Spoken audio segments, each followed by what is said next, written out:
اللہ الرحمن الرحیم۔ السلام علیکم ورحمۃ اللہ وبرکاتہ۔ امید ہے تمام ہی احباب خیریت سے ہوں گے۔ اللہ تبارک و تعالی سب کو اپنے حفظ و امان میں رکھے۔ رمضان المبارک میں اکثر لوگ زکوٰۃ جو ہے وہ ادا کرتے ہیں، اور اس حوالے سے لوگ پریشان ہوتے ہیں کہ زکوٰۃ کس طرح نکالی جائے، زکوٰۃ کس پر فرض ہے، سونے کی کیا زکوٰۃ ہے اور چاندی کی کیا زکوٰۃ ہے، مال تجارت کی زکوٰۃ کا کیا طریقہ ہے، اور جو مکان کرائے پر اور دکان وغیرہ کرائے پر دی گئی ہیں ان کی زکوٰۃ کا کیا طریقہ ہے۔ تو آج انشاءاللہ الکریم یہ ویڈیو ہو سکتا ہے تھوڑی طویل ہو جائے، لیکن آج اس ویڈیو کے اندر ہم تمام ہی ان سوالوں کے جواب اور زکوٰۃ کے وہ تمام مسائل جو اکثر درپیش ہوتے ہیں، اور مجھے یقین ہے کہ اگر آپ ان تمام مسائل کو آج اس ویڈیو میں سماعت کریں گے تو زکوٰۃ کے بہت سے مسائل آپ کو ازبر ہو جائیں گے۔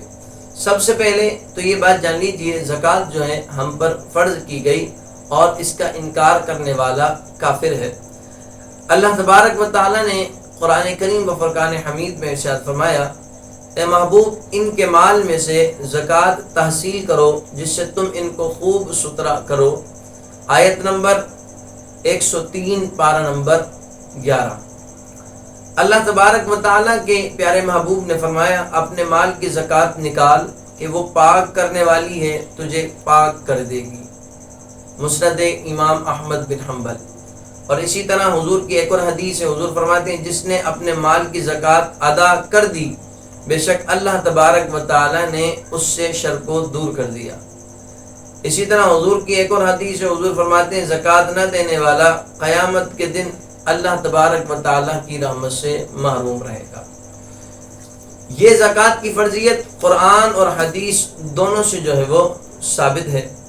اب ہم مرحلہ وار جو ہے وہ زکوٰۃ کی ترتیب کے حوالے سے ہم گفتگو کرتے ہیں۔ سب سے پہلے زکوٰۃ کس شخص پر فرض ہے، تو یہ بات جان لیجئے کہ زکوٰۃ کے فرض ہونے کے لیے چند چیزوں کا ہونا ضروری ہے۔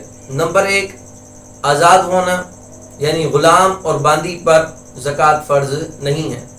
اسی طرح زکوٰۃ دینے والے کا مسلمان ہونا، کیونکہ کافر پر زکوٰۃ فرض نہیں ہے۔ اور اسی طرح عاقل ہونا، یعنی سمجھدار ہونا، تو اس سے پتہ چلا کہ سمجھدار پر جو ہے وہ زکوٰۃ فرض ہے، تو پاگل شخص پر زکوٰۃ فرض نہیں ہے۔ اسی طرح بالغ ہونا، بچے پر زکوٰۃ فرض نہیں ہے۔ اب یہ تو زکوٰۃ کی فرضیت کا معاملہ تھا۔ اب زکوٰۃ کی شرائط کیا ہیں کہ نصاب کا مالک ہونا۔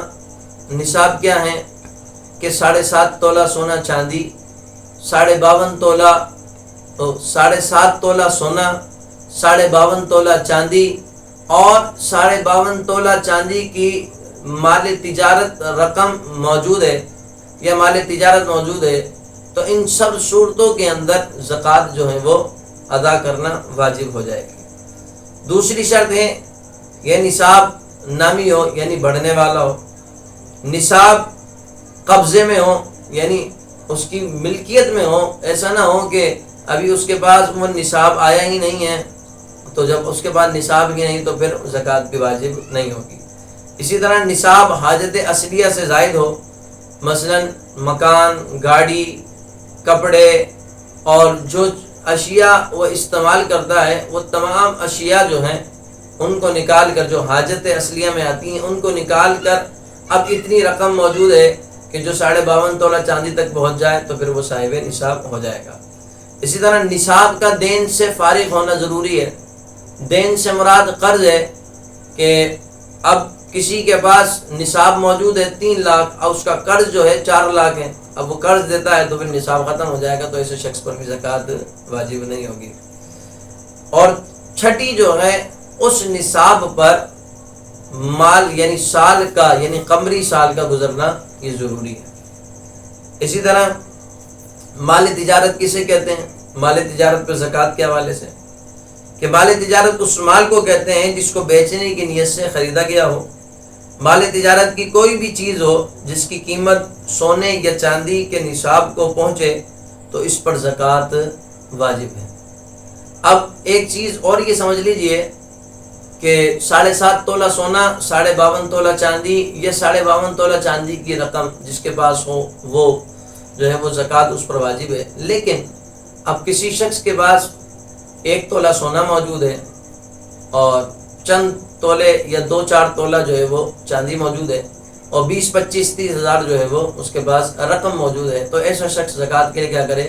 تو ایسا شخص جو ہے وہ اپنے مال کو جمع کر کے 52.5 تولہ چاندی کی رقم تک، یعنی سونا چاندی اور کیش رقم ملا کر اب اس کو کنٹری کر کے یہ پتہ کرے کہ یہ جتنی بھی رقم ہے یہ 52.5 تولہ چاندی تک پہنچتی ہے۔ اور ابھی اس وقت پاکستان میں تقریباً 1,40,000 یا 1,45,000 کے قریب جو ہے وہ یہ نصاب بنتا ہے۔ اگر رقم اتنی پہنچ جاتی ہے تو پھر اس پر واجب ہے کہ وہ زکوٰۃ دے گا۔ اسی طرح کرائے پر جو مکان دیے جاتے ہیں کیا اس پر زکوٰۃ واجب ہے؟ تو کرائے پر جو مکان دیے جاتے ہیں علماء فرماتے ہیں اگرچہ یہ کروڑوں روپے کے ہوں مگر ان پر زکوٰۃ فرض نہیں ہے، البتہ یہ ہے کہ جو ان مکان سے آنے والی جو رقم ہے، مثلا جو کرایہ ہے، تو اس کرائے کی رقم اتنی اس کے پاس موجود ہو گئی کہ وہ نصاب تک پہنچ گئی تو اس پر زکوٰۃ دینا واجب ہے، یا وہ صاحب نصاب تھا اور اس کے بعد اس زکوٰۃ کی رقم آتی تھی تو اس زکوٰۃ کی رقم اپنے مال کے ساتھ ملا کر جو ہے اس کی زکوٰۃ دینا اس پر واجب ہوگا۔ اسی طرح بہن بھائی کو زکوٰۃ دینا، ماموں خالہ چاچا پھوپھی چچی ان تمام کو زکوٰۃ دینے کے حوالے سے ایک اصول جان لیجئے کہ بندہ اپنے اصول اور فروع کو جو ہے زکوٰۃ نہیں دے سکتا۔